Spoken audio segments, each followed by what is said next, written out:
Imagina que se te concede el don de la consciencia, mediante el cual estableces una relación entre razón y materia, ojo y mano, puente al que llamamos conocer, y que se presentara ante ti un cuerpo físico con facultades racionales y cognoscibles.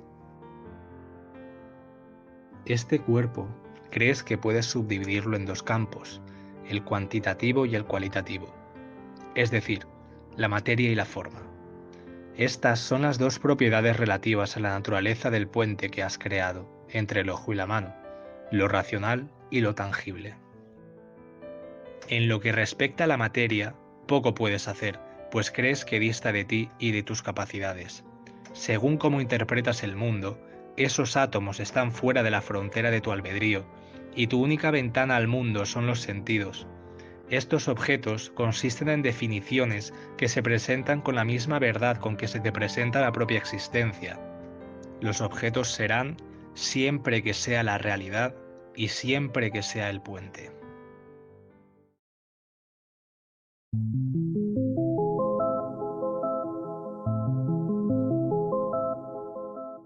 En cuanto a la forma, te percatas de que dos materias distintas pueden presentar los mismos trazados, y que si olvidásemos la materia de la que están compuestos los cuerpos, se trataría sin duda del mismo objeto, con el mismo comportamiento y las mismas proporciones.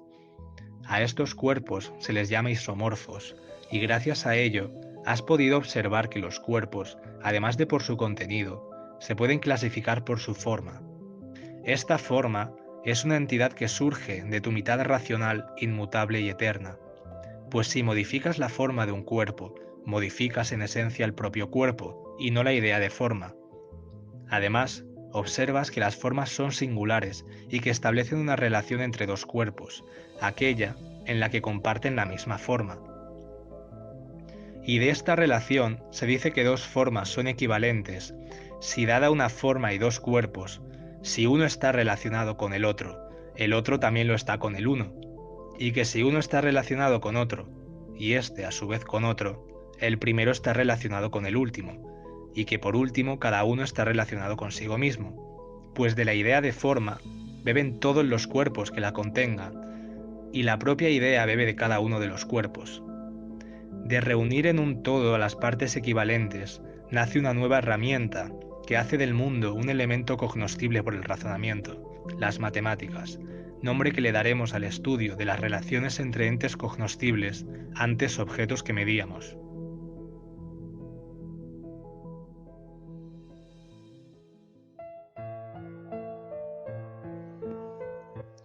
El primer paso para estudiar el universo es pensar en un lenguaje que permita hablar a la razón.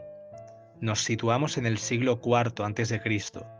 El primer lenguaje en hacer lo propio fue la mayéutica de Sócrates, palabra a la que éste le quiso dar el significado del arte de ayudar a dar a luz a conocimientos. Según Sócrates, el maestro debía iluminar el camino del aprendizaje del alumno mediante preguntas, mas nunca revelarlo directamente, pues la verdad parte del mismo individuo y si una verdad es contagiada, ya no lo es.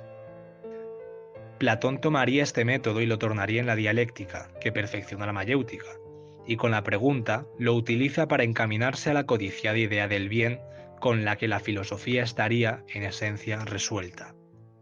La revolución que nace de tales métodos de conocimiento es el hecho de formular preguntas, del que nace el concepto de crítica y por tanto concibe a la idea de ciencia. Es en este preciso instante que ocurre la separación matemáticas-ciencia. Las matemáticas no son una ciencia. Todo lo que pretenda ser ciencia debe estar sometido a la realidad y correr el riesgo de ser desmentido por la naturaleza. Una teoría científica que durante siglos ha sido universalmente aceptada puede ser desmentida de un momento a otro. Citando a Jorge Wagensberg, la realidad es la primera inspiración y la última jueza de lo que es ciencia. Por el contrario, las matemáticas no necesitan de ninguna confirmación de la realidad para que sean aceptadas como ciertas. No hay conocimiento matemático que la prosaica realidad pueda arruinar. Pero volvamos al origen de los tiempos. La razón nace con el primer ser humano en un mundo caótico y desordenado. Una sucesión de eventos aleatorios e inescrutables provoca la aparición de un ente capaz de conocer con el don de la consciencia que se le ha concedido. De aquí en adelante, el humano se someterá a los sentidos y a lo que la razón interprete de ello. Dicho de otro modo, verá contornos donde no los hay y sentirá que categorizando el mundo, de alguna manera consigue subordinarlo a él. Es la única manera en que la razón puede calmar su miedo irracional al desorden. El humano dota de existencia al mundo que le rodea mediante las palabras. Aquello que existe tiene nombre y lo que no lo tiene no existe. Cuando el humano nombra un cuerpo, éste juega un papel en la realidad que lo contiene. La estructura de la realidad es en sí misma una red semántica de significados que el humano le concede a los cuerpos en cuya forma el humano ve una frontera o contorno. Así, la manera de conocer los cuerpos, que dependen de la razón, depende solo del humano. En la realidad, los contornos y las formas solo existen en la mente del ser humano. Si quitas el factor humano de la ecuación del cosmos, no queda sino una única unidad existencial, en la que todo forma parte de la misma unidad. Todos los cuerpos del universo interactúan con el resto de alguna u otra manera, por más alejados que estuvieran, como nos dicen las ecuaciones de la física. El problema con ello es que el ser humano inventa el concepto de cercano y lejano para afirmarse en su distinción selectiva de la realidad. Así, si dos cuerpos están cuasi infinitamente alejados, nos parece impensable que puedan interactuar, pues no encajan con el modelo al que hemos acoplado la existencia, en que las cosas se rigen bajo un orden que en realidad solo vemos nosotros. El orden son las gafas con las que el humano distingue el mundo. Además, la naturaleza se encarna en orden en el momento en que se encarna en humano, en el sentido de que atendiendo a la concepción unitaria del cosmos, es la naturaleza de las estrellas, del espacio y del tiempo, la misma que reside en nosotros, la misma que piensa y la misma que ve un orden dentro de sí. Las matemáticas son, entonces, inventadas, puesto que son creadas por la naturaleza.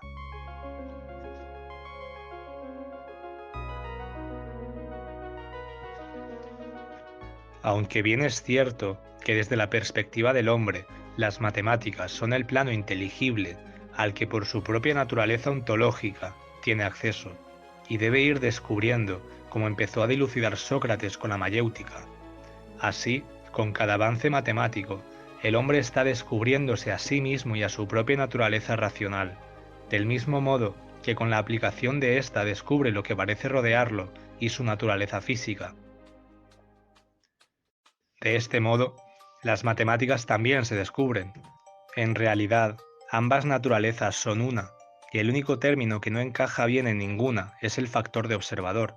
El observador es interno a las dos naturalezas cognoscibles, pues si fuera interno solo a una, no lo sería de la otra. No hay ningún otro factor que pueda considerarse intermedio, y además, el observador, con el don de la consciencia, posee de la capacidad de medición y por tanto de modificar cuánticamente el mundo que le rodea. Pero de eso hablaremos más adelante. Se suele decir que el hombre es un animal curioso. La realidad es que el ser humano lo es porque teme y quiere saber por qué no sabe, y el no saber lo inquieta a él e inquieta a su razón. El ser humano comienza a interpretar lo que le rodea con el fin de hallar una explicación a aquellos fenómenos inciertos. El entendimiento que puede extraer del mundo será afín a su propia naturaleza y de un tipo tal que pueda trabajar con las conclusiones que extraiga. Y el tipo de entendimiento que cumple tales condiciones es el matemático, pues de la interpretación matemática del mundo, el humano puede elaborar resultados mediante la lógica y la razón. Además, este método de modelizar el mundo es único, pues lo es nuestro modo de conocer. Ello quiere decir que nunca podremos inventar unas nuevas matemáticas, ni una nueva física, pero al mismo tiempo quiere decir que otra especie sí podría regirse bajo otras normas lógicas, si su puente es distinto.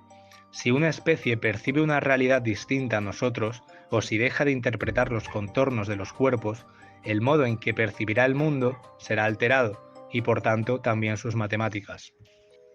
Cuando el ser humano observa el mundo y lo interpreta matemáticamente, ocurre un desdoblamiento ontológico. El observador, atendiendo a sus propias normas, a aquello que tiene nombre le asigna en el plano inteligible una norma o categoría.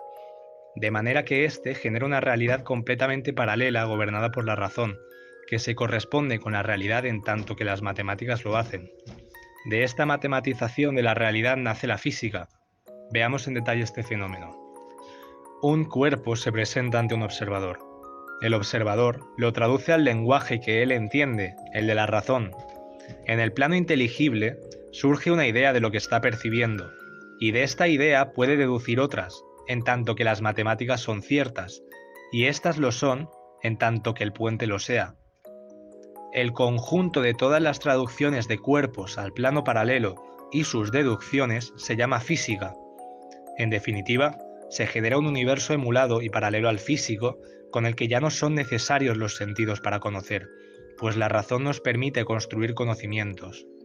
Albert Einstein nunca pisó un laboratorio, pero no le hizo falta para estudiar el propio tejido de la realidad y el espacio-tiempo, pues tal es el poder de la herramienta que estamos creando.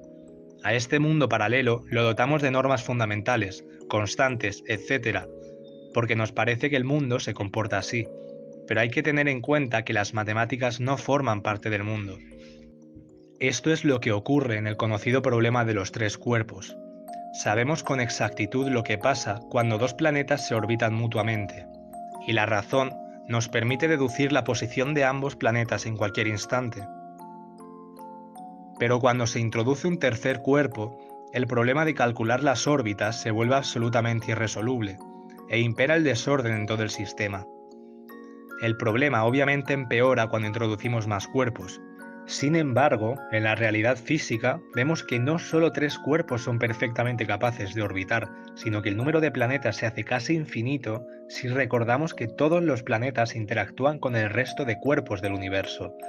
Un problema que en nuestro plano matemático es imposible, tiene solución automática en el plano real, y ello quiere decir que la realidad no necesita de las matemáticas para funcionar, y que no hay ninguna ecuación que la realidad siga y que el universo no nos habla en un lenguaje matemático. La realidad es que nosotros le hablamos al universo en un lenguaje matemático. De este modo, las matemáticas son humanas y las matemáticas son en tanto que los humanos somos. No obstante, nos hallamos con un problema a la hora de establecer quién tiene acceso a las matemáticas. Definamos dos objetos matemáticos distintos, pero que se complementen, tales como la recta y el punto. A partir de ellos, establezcamos un axioma, como por ejemplo, que sabemos que dos rectas secantes se cortan en un punto.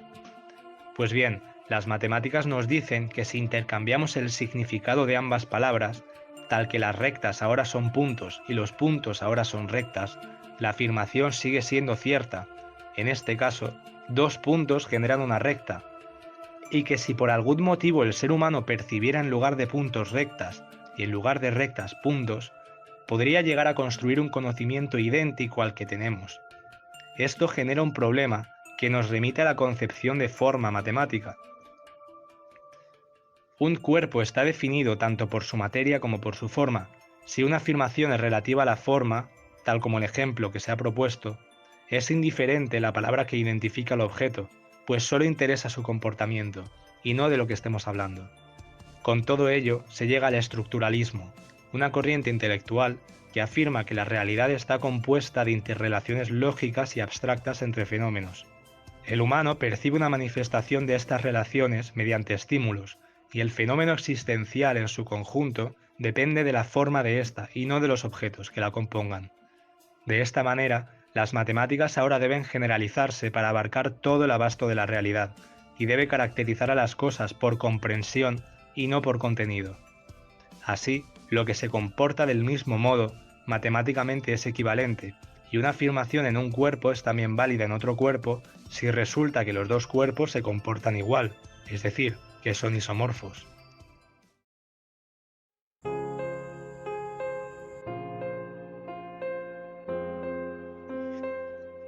Cabe recordar que en la realidad las líneas y puntos no existen, y las palabras línea y punto y su respectiva correspondencia en la realidad son objetos interpretados por la razón, ergo no existen sin la razón, y que como las matemáticas residen en nosotros y no sin nosotros, dos cuerpos nunca serán isomorfos ni serán semejantes, por no existir múltiples cuerpos, sino únicamente uno, el universo, integral y que no admite división.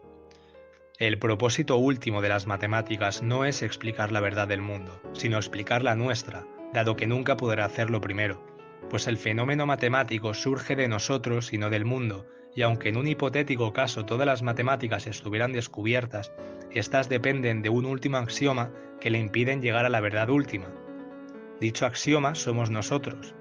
El mundo es sin nosotros y es sin matemáticas, pero las matemáticas no son sin nosotros y nosotros no somos sin el mundo. Supongamos que queremos estudiar al universo sin la interpretación humana de categorías, por lo que dejamos de ver el mundo de dicha forma. En consecuencia, un cuerpo ya no tiene ni materia ni forma, ni es ya un cuerpo, ni nosotros somos entes ajenos a él.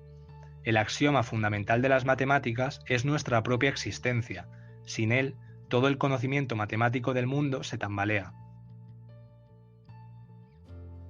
La historia del universo consiste en un monólogo cuasi eterno consigo mismo, considerando que del universo concebimos sus diferentes partes e interpretamos que interactúan distintamente. El universo se hizo carne con el ser humano, con el objetivo de estudiarse y observarse, herramienta para lo cual utiliza la razón, que es el único método de conocer plenamente nuestro, y en el que no interfieren el resto de los cuerpos del universo, como sí ocurre en la realidad física. Ni siquiera existe la historia del universo que he mencionado antes. Antes de ti no había nada, pues la palabra antes implica la existencia de un conjunto totalmente ordenado de instantes, y la existencia de este conjunto implica la reunión en un todo de las partes, y por tanto ya es incorrecto. Además, conforme te aproximaras a la velocidad de la luz, el tiempo para ti pasaría cada vez más despacio con respecto a un observador en reposo, hasta que la alcanzas completamente, momento en el que el tiempo deja de existir para ti. Esto implica que los fotones que salen del Sol no tardan 8 minutos en llegar a nosotros, como comúnmente se cree. Desde su punto de vista, el concepto tardar carece de significado, pues pueden llegar a todos los rincones del universo instantáneamente. El propio universo nos está confirmando que la línea temporal es solo una ilusión a la que atendemos por nuestra condición en el mundo. Para que dicha condición cambiara, únicamente es necesario que nos desplacemos, adquiriendo una velocidad y modificando el tiempo que percibimos. Absolutamente todo, hasta el tiempo, es un constructo.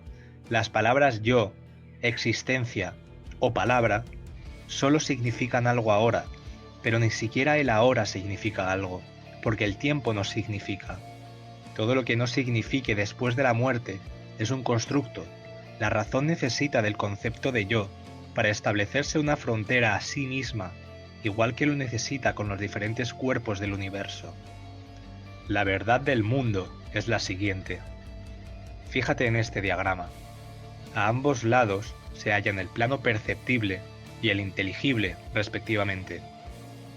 En el perceptible reside todo lo que conoces, pero sin distinciones, pues se trata de una singularidad existencial que no admite nombres ni formas. En el plano inteligible nos encontramos a la razón, de la que hemos visto que derivan las matemáticas e incluso la física, al tratarse de una emulación del mundo real. Las dos rectas que conforman el esquema se cortan en un punto libre de fuerzas que somete al mundo físico y a la razón, pues ambos son herramientas de dicho punto. Se trata del observador, que modifica el mundo y dota los cuerpos de nombres y significados, alterando la existencia, y que también somete a la razón, utilizándola como medio para dotar al mundo de sentido. Esta mezcla entre alterar y pensar el mundo lo denominamos orden, pues el mundo está ordenado en tanto que la red existencial de significados lo esté, y en tanto que las matemáticas lo estén. Reside el orden, por tanto, en el punto cero. Este punto, además, es creado por el universo, pues el cosmos se encarna en el ser humano para leerse en ambas direcciones, y tú, en última instancia, resides en ese punto, y no eres ni tu cuerpo ni tus pensamientos. Este lugar es comúnmente llamado alma, el ente cuya propiedad fundamental es la de conocer.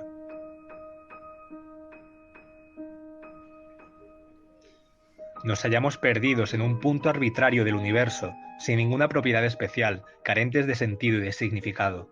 Estamos maniatados a una realidad en que sabemos que las cosas perecen y ni siquiera nuestro mundo está libre del fin. ¿Cuál es el sentido de la muerte? Tener una vida, ¿Y cuál es el sentido de la existencia?